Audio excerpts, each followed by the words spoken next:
Baik, jadi Bapak Ibu, rekan-rekan media yang saya hormati, saat ini kita dalam rangka bersama-sama meningkatkan kewaspadaan terkait penggunaan nitrogen cair pada produk pangan siap saji. Bapak sekalian, teman-teman media, ini kami dapatkan juga dari media-media ya. Jadi memang dari awal media sangat concern dan saya kira bagus ini karena menjadi juga input dan feedback bagi kita semua dalam rangka untuk meningkatkan kewaspadaan terkait dengan pangan siap saji, terutama pada jajanan ya yang menggunakan nitrogen cair ini. Nah, Bapak Ibu sekalian, teman-teman media yang saya hormati, penggunaan nitrogen cair pada pangan siap saji itu sesungguhnya sudah cukup lama ya. Ini digunakan tidak hanya di laboratorium saja, tapi memang di pangan juga digunakan sebagai zat penolong, gitu. Sebagai zat atau bahan penolong. Tapi dalam perkembangannya kemudian digunakan untuk hal-hal lain, terutama sensasi untuk keluarnya asap dari pangan siap saji ini ya, atau kita sebut dengan napas naga atau ciki ngebul, istilah yang umum di masyarakat. Nah, Bapak sekalian, mungkin Bapak Ibu teman-teman semua juga pernah merasakan, saya pribadi juga pernah kurang lebih 4 tahun yang lalu ya makan ciki ngebul ini. Nah, tetapi saat ini kalau dulu hanya tersedia di berbagai tempat-tempat yang mal-mal besar, saat ini sudah banyak ditemukan di kalangan masyarakat. Jadi UMKM atau di istilah lainnya adalah food street itu sudah banyak kita temukan ya, termasuk adalah penjajah keliling di pasar malam dan sebagainya. Nah, kemudian dari data yang kami dapatkan baru ada kejadian itu terekam di tahun 2022. Kami cek kembali tahun 2021, 2020, 2019 itu dari laporan kejadian keracunan pangan itu kami tidak ada laporan ya, karena setiap tahun kita mengumpulkan laporan-laporan terkait dengan kejadian keracunan pangan apapun penyebabnya itu belum kita temukan, nggak ada laporan katakanlah 19, 20 sampai 2021. Nah, baru kemudian tahun 2022 kami dapat laporan. Yang pertama adalah kejadian yang pertama di Ponorogo, di mana ada satu anak yang luka bakar. Ini sebenarnya kejadiannya adalah waktu itu belum sempat mengkonsumsi ya. Kemudian yang kedua adalah di bulan November. Ini ada laporan dari sebuah puskesmas, yaitu Puskesmas Selewusari di Tasikmalaya, di mana di sana terjadi keracunan pangan terhadap 23 orang yang mengkonsumsi ciki ngebul, di mana kemudian dalam perjalanannya setelah dilakukan investigasi atau penyelidikan epidemiologi itu dari 23 hanya 7 yang mengalami gejala, sedangkan yang 16 tidak mengalami gejala apa-apa. Nah, gejala-gejalanya adalah mual, muntah, pusing, sakit perut ya. Kemudian dari 7 itu 6 cukup dirawat di puskesmas, kemudian kembali, kemudian yang 1 sampai ke rumah sakit. Hanya saja gejalanya juga ringan dan kemudian setelah observasi 1 hari, kalau tidak salah, itu kemudian dipulangkan. Nah, kemudian kasus baru kami dapat laporan yaitu dari sebuah rumah sakit di Jakarta, yaitu adanya kasus pada anak-anak umur 4,2 tahun ya. Nah, ini dengan keluhan nyeri perut setelah mengkonsumsi ciki ngebul. Kemudian dalam perjalanannya kemudian terjadi gangguan di lambungnya. Nah, sampai saat ini Bapak sekalian, kami selalu melakukan pemantauan ya, melakukan pemantauan secara ketat baik melalui rumah sakit maupun puskesmas untuk apakah ada kasus baru. Nah, setelah kita menyampaikan edaran, sosialisasi itu hari ini itu ada laporan satu dari Jawa Timur bahwa ada kemungkinan anak yang mengalami kejadian ya atau keracunan terkait dengan ciki ngebul ini, dan saat ini sudah dilakukan investigasi atau penyelidikan epidemiologi ya, dan kita juga melakukan pemantauan baik itu dari puskesmas maupun rumah sakit. Jadi rumah sakit juga sudah mendapat surat dari Direktur Pelayanan Kesehatan Rujukan kalau ada kasus-kasus yang diduga disebabkan karena checking pool untuk melaporkan. Demikian juga melalui posko KLB atau dalam hal ini adalah Public Health Emergency of Operation Center PHOC Kementerian Kesehatan, kami juga melakukan pemantauan. Ya. Nah, berikutnya Bapak sekalian, saya kira ini sudah banyak diketahui juga. Jadi nitrogen ini sesungguhnya zat yang tidak berbahaya karena di dalam udara dia bahkan besar ya komponennya, yaitu 78%. Jadi udara kita itu kan 78% kurang lebih nitrogen, 21% adalah oksigen, 1% dan lain adalah karbon dioksida, CO2 dan sebagainya. Nah, tetapi nitrogen ini yang dari gas bisa digunakan dalam rangka untuk kepentingan-kepentingan lain. Contoh di laboratorium itu bisa digunakan untuk pengaweten sampel-sampel maupun juga untuk krio ya, untuk memotong dengan didinginkan. Kemudian juga pada pangan itu juga digunakan terutama untuk pengawetan ya. Nah, jadi ini memang penggunaan nitrogen juga diperbolehkan dan diatur dalam peraturan Kepala Badan POM ya sebagai bahan penolong. Artinya bahan penolong itu dia digunakan di pangan dan dalam waktu singkat dia akan menguap ya. Jadi nitrogen ini tidak berwarna, tidak berbau, tidak berasa, dan dalam waktu singkat ya dia akan langsung menguap gitu. Nah, tetapi nitrogen yang cair ini kan dingin ya, karena dia dalam teorinya disebutkan sampai 196 minus 196 derajat Celcius dalam bentuk cair. Nah, oleh karena itu kalau ini terkena pada kulit, pada mukosa itu menimbulkan persoalan ya. Jadi bisa menyebabkan radang dingin dan luka bakar atau cold burn ya, terutama pada jaringan-jaringan lunak, misalnya kulit, mukosa dan sebagainya. Demikian juga kalau kemudian terhirup ya, itu bisa juga menimbulkan persoalan karena dia masih dinginnya tadi ya, bisa menimbulkan masalah di pernafasan. Kemudian juga dapat menyebabkan gangguan di saluran pencernaan kalau dia tertelan ya, bisa di tenggorokannya sampai ke lambung ya dan sebagainya, sehingga ini bisa menyebabkan berbagai gangguan di saluran pencernaan kalau tertelan.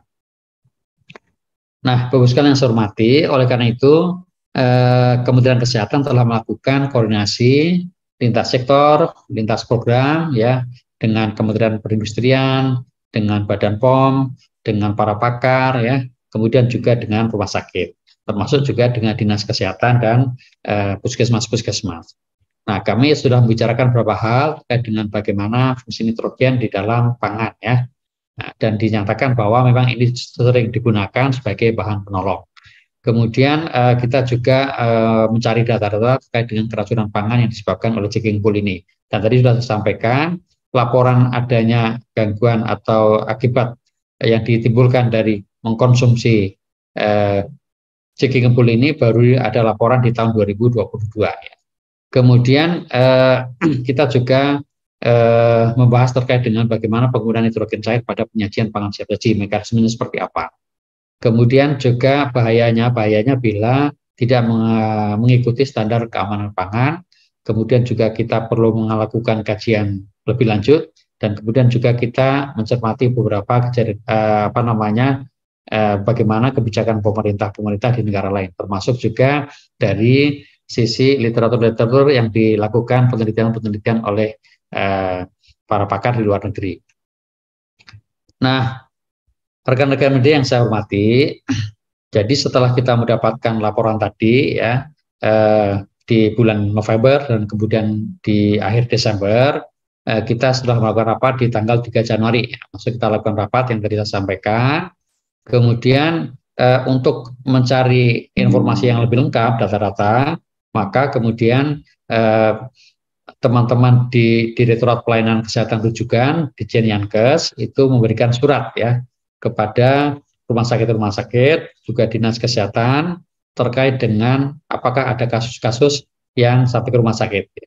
Demikian juga lewat tadi posko KLB atau PHOC Kementerian Kesehatan kepada puskesmas disampaikan kalau ada laporan-laporan ya. Dan kemudian sambil berjalan kita menyusun surat edaran ya, dan surat edaran ini sudah dikeluarkan pada tanggal 6 Januari 2023, yaitu surat edaran Dirjen Pencegahan dan Pengendalian Penyakit terkait dengan pengawasan terhadap penggunaan nitrogen cair pada produk pangan siap saji. Nah, kemudian secara luas kemarin tanggal 11 Januari kita juga sudah melakukan sosialisasi terkait kewaspadaan dini penggunaan nitrogen cair pada produk pangan siap saji. Ini diikuti oleh Dinas Kesehatan baik provinsi, kabupaten kota maupun sampai puskesmas, demikian juga rumah sakit, ya, KKP, BTKL maupun juga lintas kementerian lembaga ya yang terkait. Kami undang untuk mengikuti sosialisasi ini.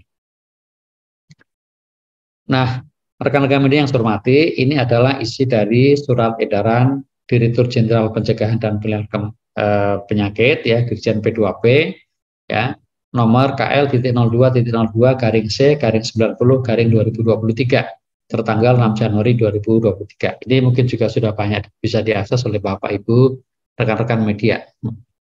Nah, isi dari upaya kewaspadaan ini adalah antara lain satu, kita meminta kepada Dinas Kesehatan Provinsi, Kabupaten Kota, Puskesmas, BTK-LPP, serta KKP untuk melakukan pembinaan dan pengawasan terhadap produk pangan siap saji yang menggunakan nitrogen cair ini di wilayah kerjanya masing-masing.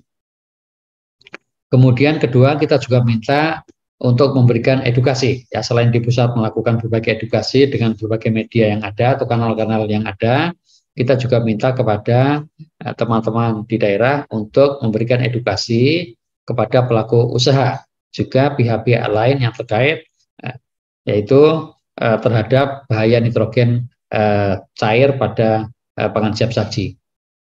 Kemudian kita juga minta pada teman-teman ya di daerah untuk memberikan edukasi kepada sekolah-sekolah, kepada anak-anak terutama ya, kemudian juga masyarakat terutama orang tua yang punya anak kecil ya terhadap bahaya nitrogen cair pada pangan siap saji. Kita minta masyarakat untuk tidak mengkonsumsi karena mengingat bahayanya. Kemudian kita juga minta untuk restoran-restoran yang menggunakan nitrogen cair sebagai zat penolong pada produk pangannya, ya, untuk dilakukan pembinaan dan pengawasan dari Dinas Kesehatan setempat. Kemudian juga perlu penyuluhan atau pemberitahuan ya kepada konsumen bahwa produknya mengandung atau dibantu atau ada zat penolongnya dari nitrogen. Kemudian Bapak sekalian, nomor 5 terkait dengan surat edaran kewaspadaan dini ini juga kita minta kepada TPP atau tempat pengolahan pangan yang selain restoran ya, jadi seperti jajan keliling atau food street ya, seperti di pasar-pasar malam dan sebagainya, itu tidak menggunakan nitrogen cair pada produk pangan siap saji yang dijual ya. Kemudian kita juga minta kepada seluruh pihak, terutama di Dinas Kesehatan, ya KKP dan BTKL serta rumah sakit, itu kalau ada laporan terkait dengan keracunan pangan atau gangguan kesehatan terkait dengan konsumsi jajan pangan nitrogen ini, dilakukan investigasi ya oleh tim gerak cepat.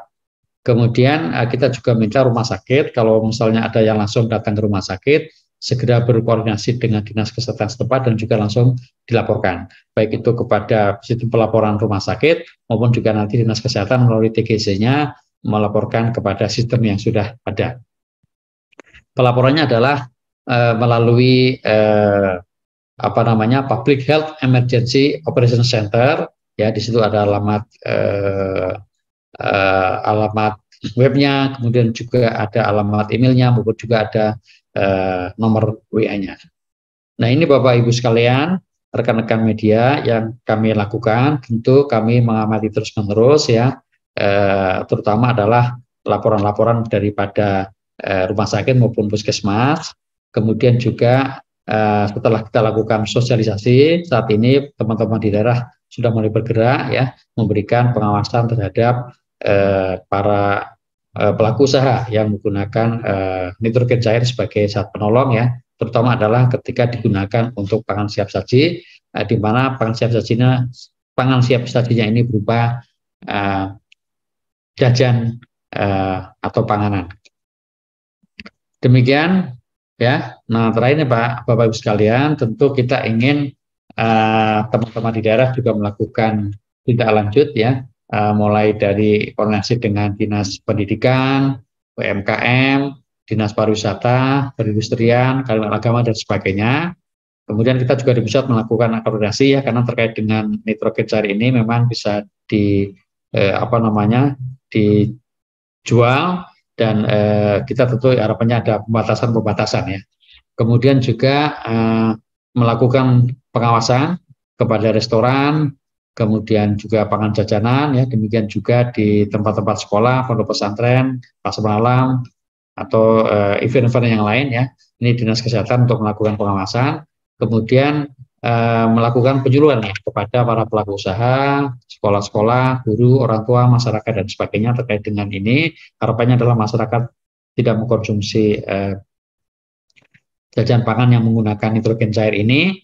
Nah, kemudian secara umum kita bersama-sama memberikan edukasi ya kepada masyarakat terkait dengan bagaimana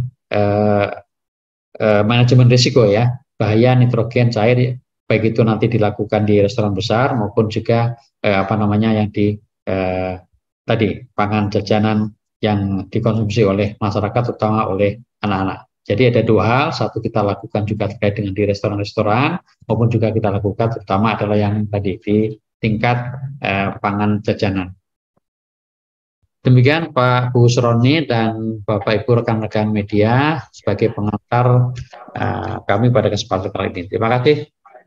Baik, terima kasih Dr. Anas Ma'ruf atas paparannya dan membuat pencerahan untuk kita semua, khususnya para teman-teman jurnalis yang sedang mengikuti press conference pada siang hari ini. Bapak Ibu sekalian, teman-teman media, kini tiba saatnya untuk berdiskusi dengan narasumber.